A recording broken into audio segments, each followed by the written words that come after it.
welcome, I'm Klaus Fessling, and today we are taking a bit of a different turn and doing a World of Warships video. So without further ado, let's get started.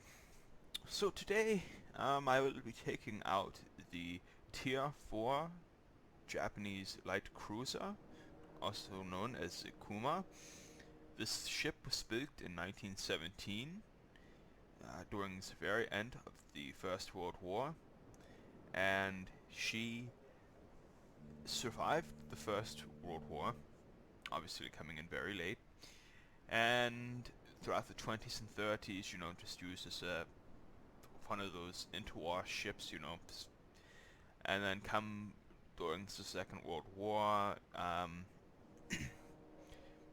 Let's just say by the end of the war there were 5 Kuma class destroyers that were in service with the Imperial Japanese Navy, and 4 out of 5 of them did not survive the war. They were pretty much just most of them were torpedoed. But one of the Kuma class cruisers survived and made it as one of those ships that helped out with the rebuilding of everything and those kinds of things. And in 1947 she was scrapped, and probably for metal in the post-Japanese Second World War world. So yeah.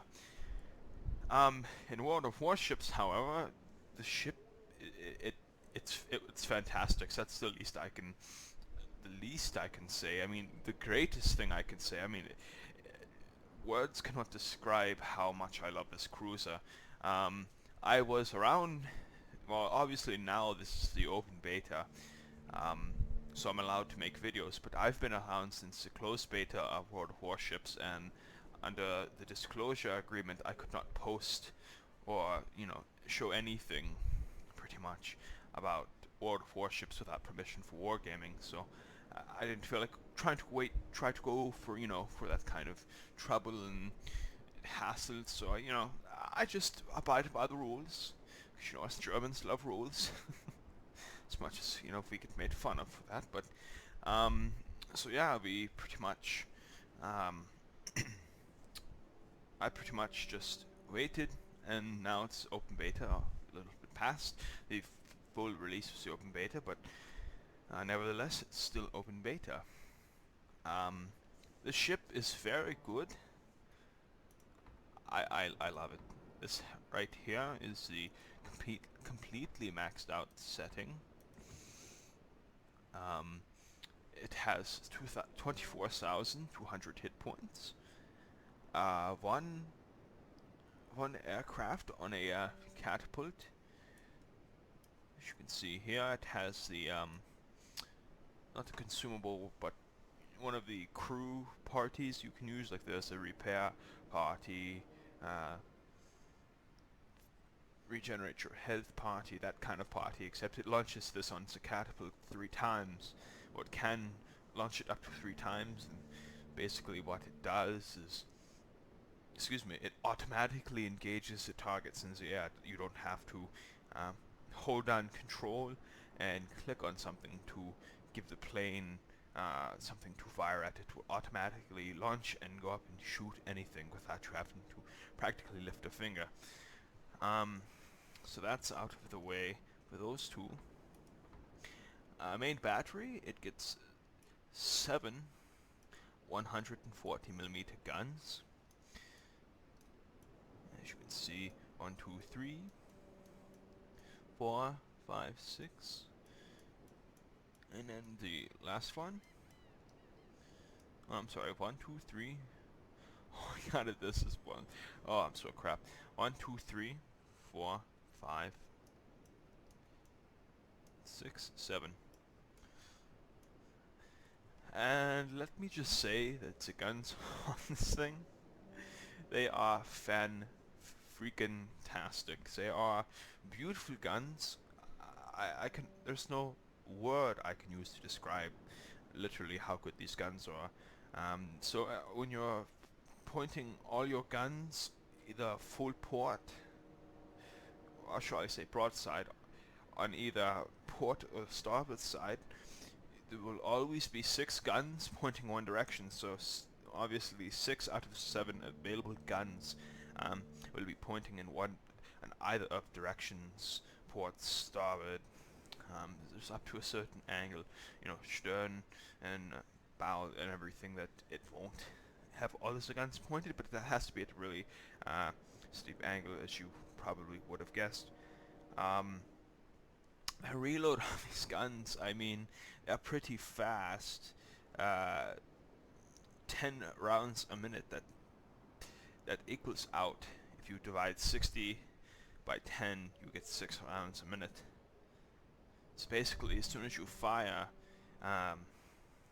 instead of seeing a 6-second reload timer, so when it fires, it will automatically switch to 5.9. But also, it all depends. That's just stock, that's not having any of the whatchamacallit, these commander skills. So having the artillery and the second armament, it gets me down to a flat 5 seconds, which is very nice indeed. So yeah, pretty much say a target is 8 to 12 kilometers out. As soon as you fire a whole salvo, how do I want to word this? Say the salvo you just fired is about 2 seconds from hitting the ship you fired at. You could already shoot your next salvo, so it's pretty much just constant.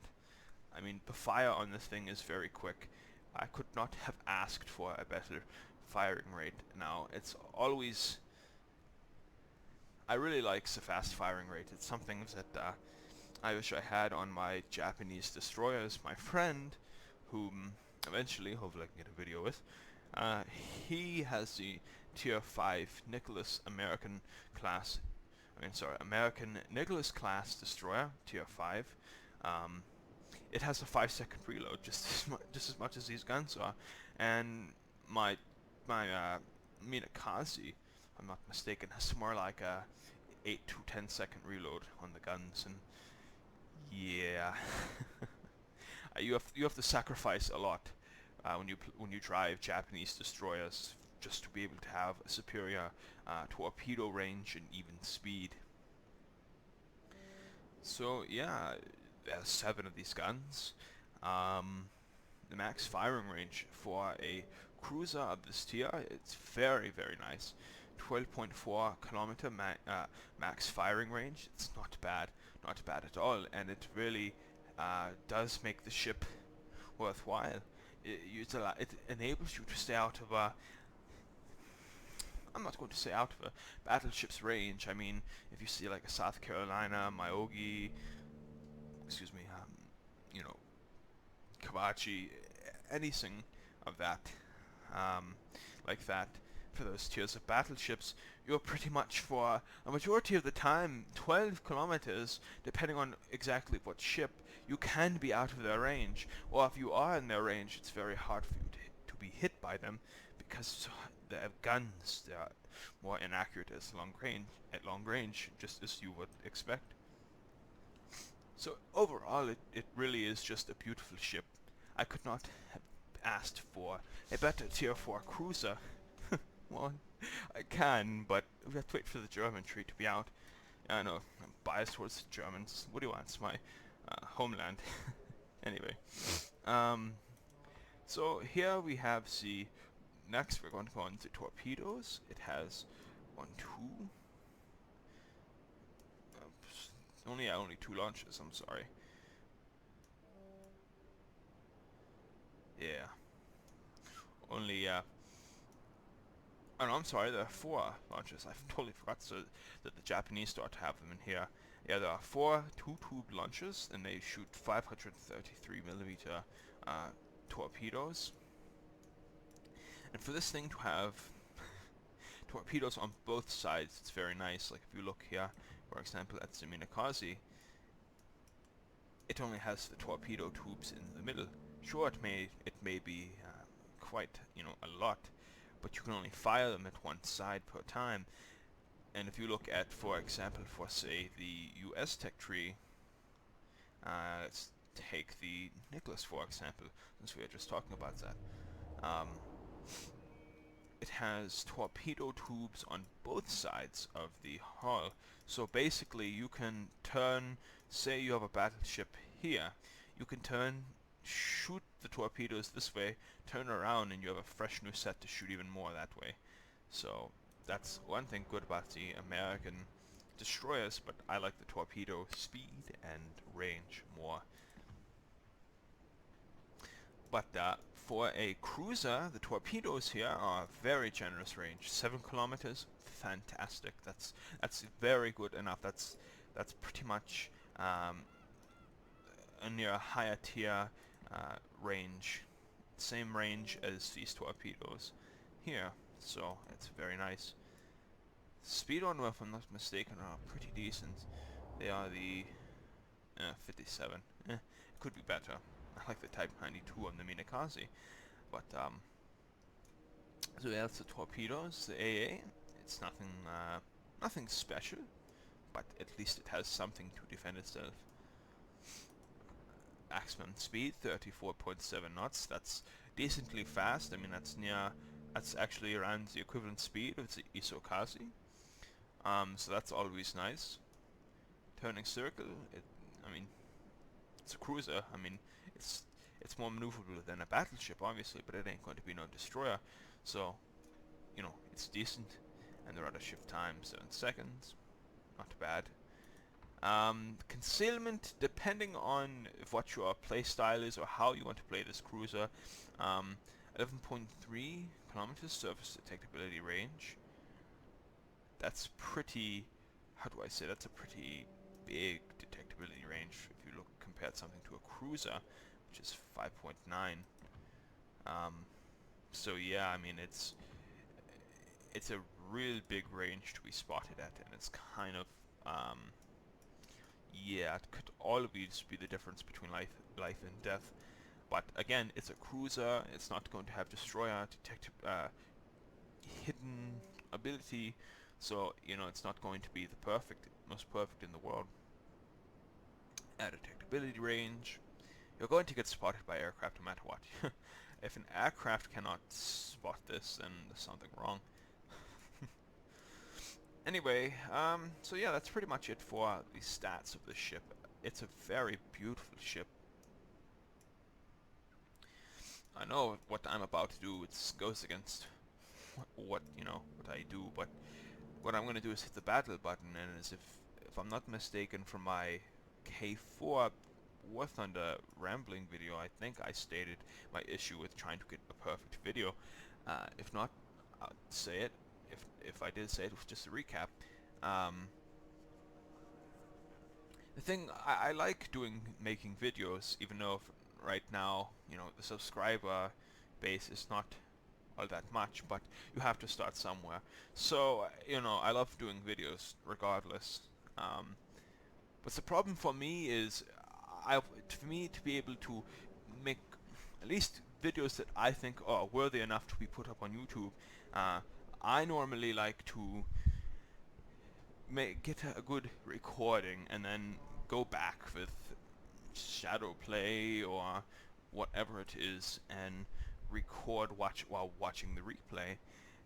But the problem with that is it could take quite a while, and I'm not always going to be able to do that in the future. So I would love to start trying to do live recording. So record as I'm seeing what you are seeing. First hand. I don't get no chances to rewatch the replay and try to figure out what I'm going to say at what point. But the problem with that is that it's kind of hard to get a perfect live game, because in a game for say is War Thunder, if I take out my for example my A6M30 Japanese plane, if I take that out for a realistic battle, I could do a live recording.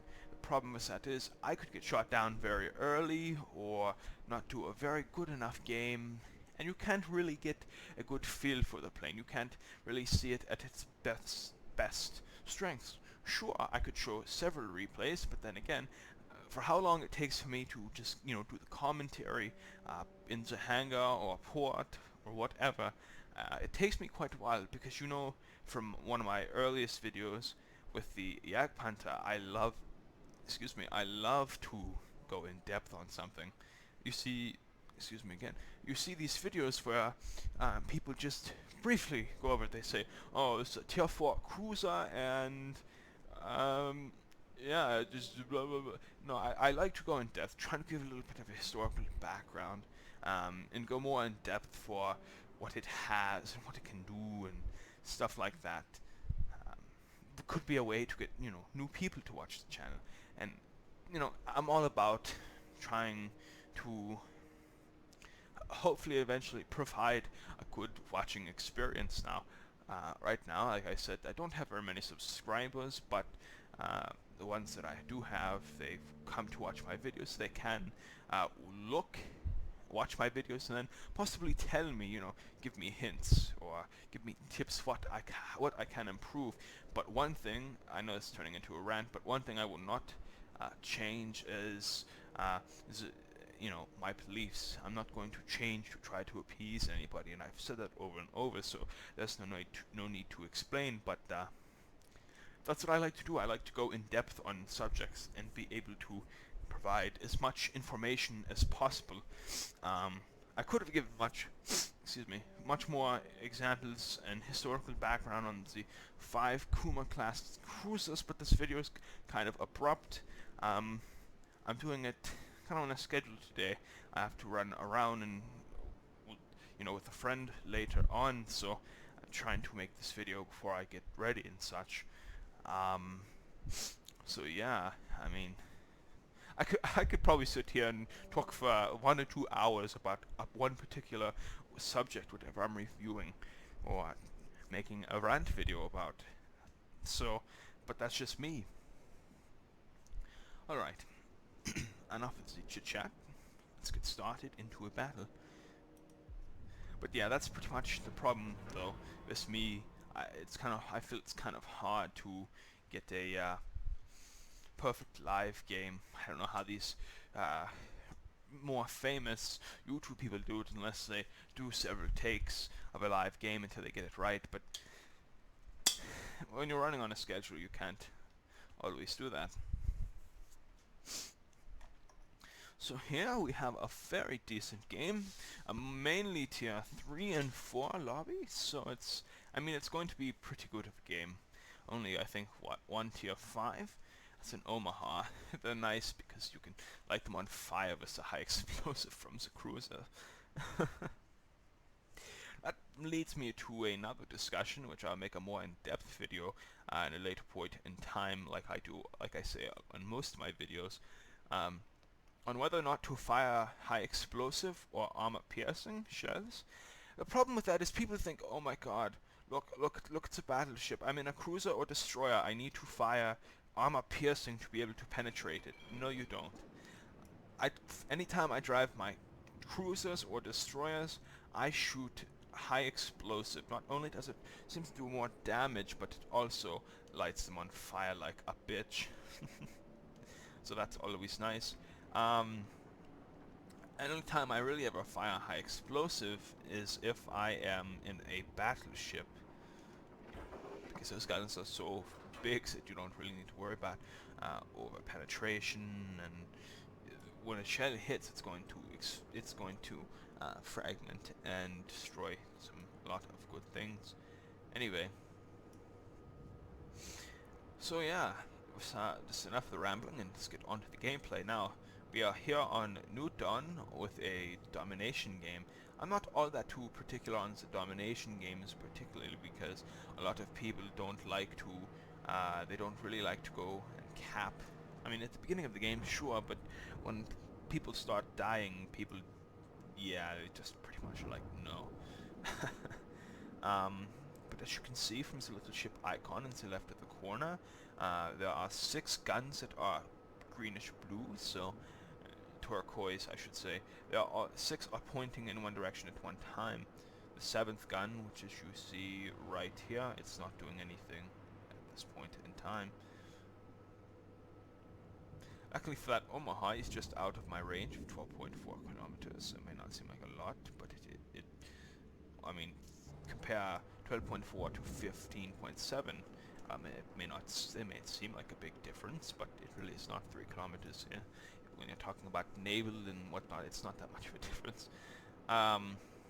Anyway, I'm rambling again. But as you see, if I press the Y, or I hold down Alt and hover over, this is what I was talking about, the ship.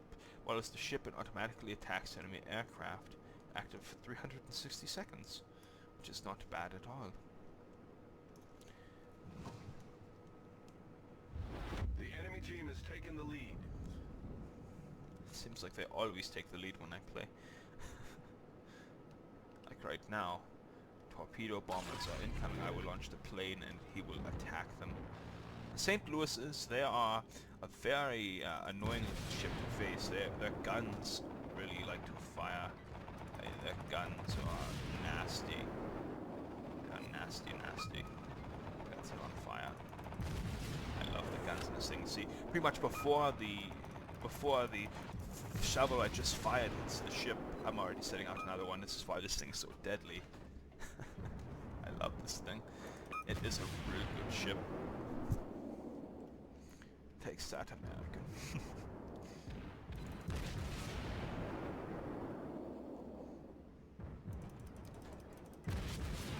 And we have 2 Kumas over here, do not forget that, so they're in for a nice little surprise in time. Just a really bad shot. Team has taken the lead. What's the Kuma? Oh, there it is.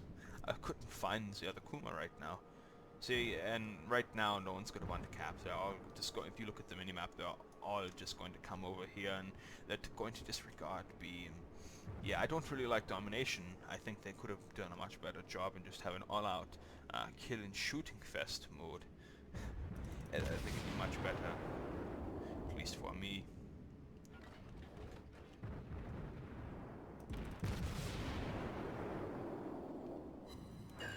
And right now, this guy's at such a short range, he's just going to get wrecked by my guns.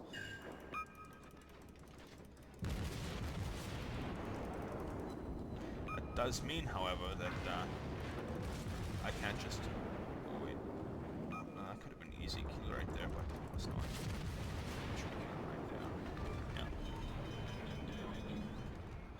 Now this St. Louis is in a bad position because, well, he's just going to die. Solved, sir.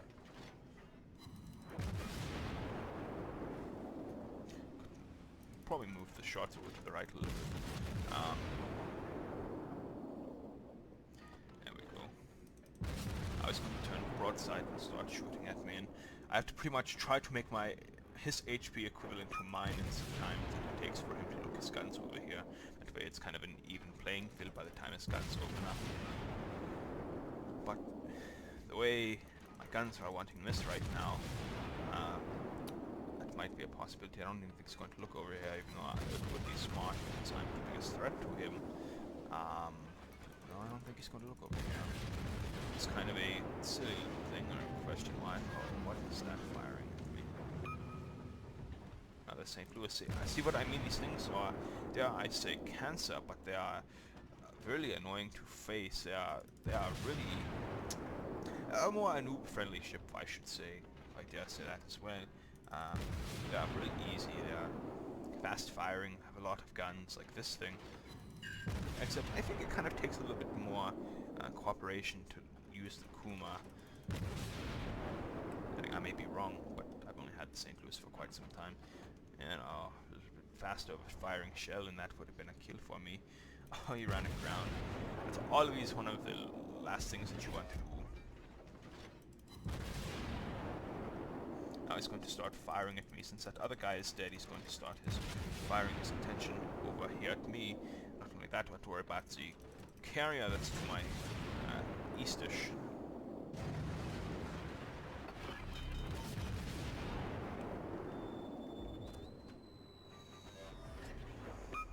Problem solved, sir.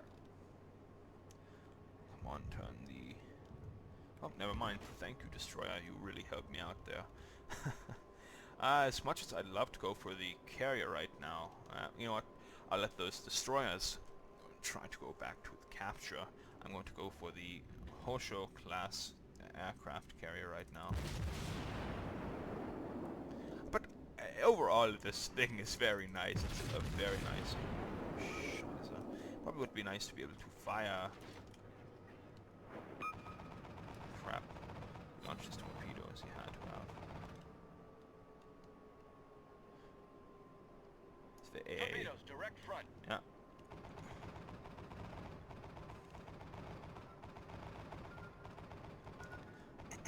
But as you can see right now, they are not very bad. It's not very bad of a ship. It doesn't have bad guns. It doesn't have bad firing. It doesn't really have bad anything. And this thing is just a really dream. Oh, scheiße. Oh, I fucked myself. Turn, turn, turn. Yes. Yes. That's what I love about this Kuma. I mean, the maneuverability is near a destroyer. I mean, it's very nice. Very nice indeed. My fight was out there the whole time. I wonder why. It's raping the aircraft. Right here is where the Kuma would be great because he's so close. It's not very hard to miss a carrier broadside, and the fire rate combined. This thing is just very nice of a ship. Set him on fire, and he cannot get his aircraft out.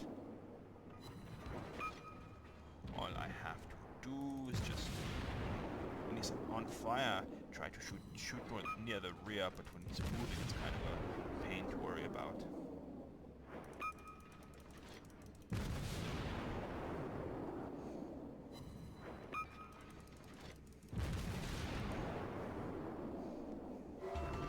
Yeah. All right. Sunk an enemy aircraft carrier. Good.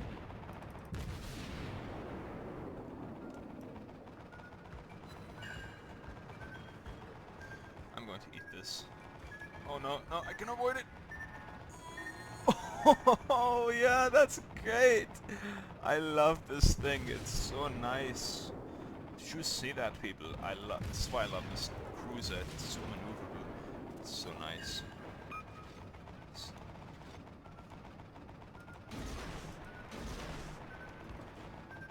Oh yeah, I'm going to hit one of these, come on. Turn, turn, turn. 9, 9, 9, 9, 9, 9, 9. Oh, there's no way I could have avoided that. Oh. Oh well. I swear to God, Clemson, you better watch out for my torpedoes. Please don't. No, don't hit those.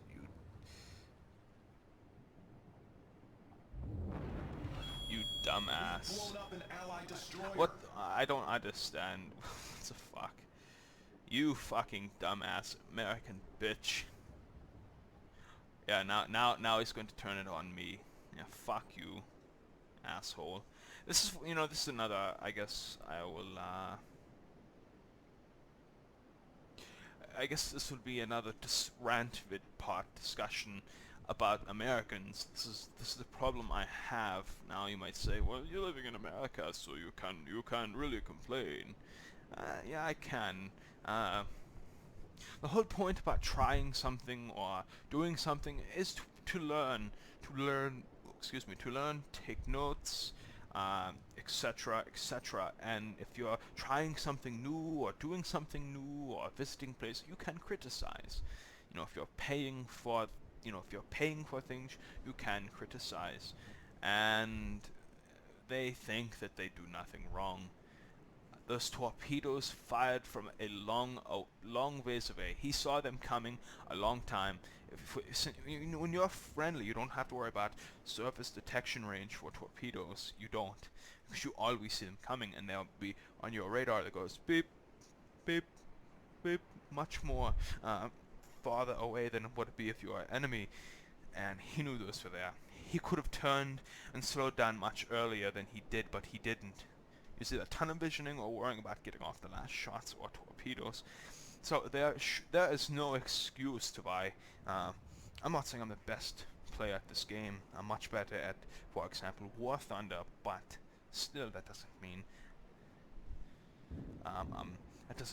that, you know, I don't know how to at least do certain things. I very, very perfectly avoided those torpedoes except for the last one. But I knew that was going to happen. I knew that those torpedoes were going to hit. I should have not fired. But again, it's not all my fault because he could have. He got the notification that those were coming a long time. So there should be no excuse to why he couldn't dodge those. Anyway, yeah, I'm not the best at this game, but I at least know The enemy is something. about to win. But yeah, they think they do no wrong. If something happens to them, even if it's their own fault, they always turn it around and blame other people, foreigners, or you know, whatever. I mean, you could say that for anyone, but more so for them. I'm not saying all are bad and like that, but a lot are. But yeah, you know, not all of the world hates you. It's just sometimes your politics and some of the times and some of the things that your people do. It just kind of is annoying, or sometimes arrogant. That doesn't mean we all hate you. Not the whole world does not hate you, America. It doesn't. Maybe with the exception for the Middle East, but there's reasons for that. But again, I don't know what it is, but when I play games that I have to turn things into a political discussion, I really should learn to stop doing that.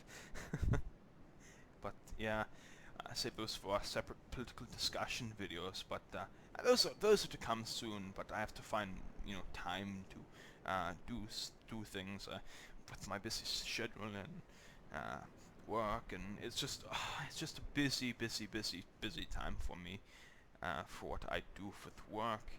I guess might as well start talking about myself, I guess, a little bit now.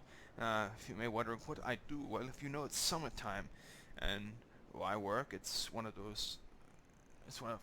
a privately owned business, by just the average backwards people, and very nice people here.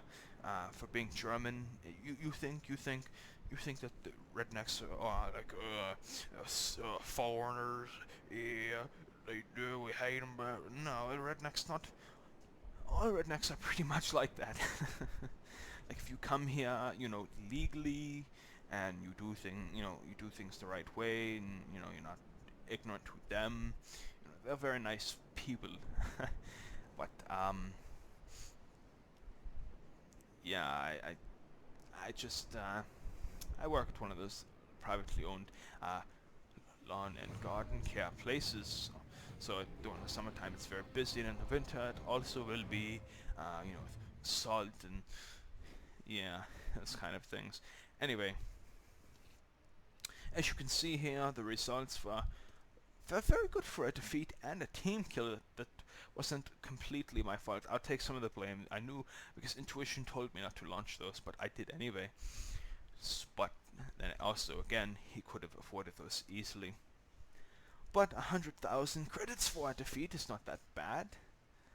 Not bad at all. 107 target hits, 2 shot down, 1 incapacitations, 2 destroyed, 10 sets on fire, and I assisted in a base capture.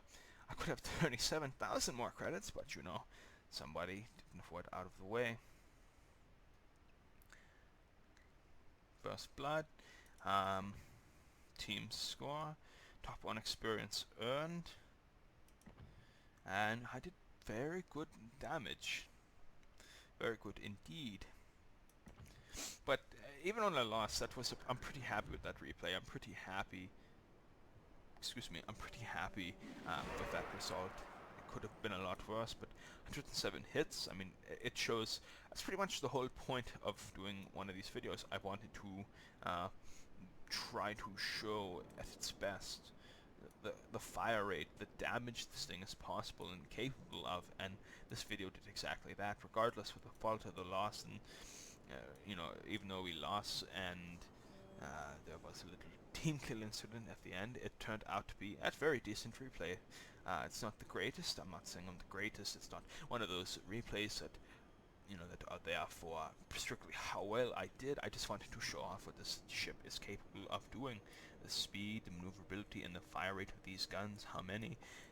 The plane is just very good. It's very, very good ship indeed. Up in the, what do you want to call it, the closed beta, I got up to the Aoba, and I got it right before this came into the game, so it was just a big gap from Kuma to the Aoba. It was like 30 or 40, I think it was like 36,000, 26,000 from the Kuma to the Aoba, but now you got the Furutaka in there, and it's interesting ship to try out. I've been watching videos for, say, Jingles, and he said it's a very bad ship, and I disagree. I like cruisers. Maybe I'm wrong. Maybe there is something deeply wrong with this ship, but for me, what it looks like, it pretty much looks good. It kind of looks like an Aoba in its earlier forms. It really does. But it looks like a good ship indeed. I want my want my Aoba back. I love this thing. Anyway, getting off track again. So this has been me in World of Warships reviewing the Kuma Tier 4 class cruiser. I hope you enjoyed the video. If you're new to the channel, thumbs up, thumbs down even. Tell me what I did right or did wrong. If you like the video and want to see more, do not be afraid. Hit that subscribe button. So yeah, thanks for watching. I'm Klaus Wessling, and I'm signing off. Goodbye.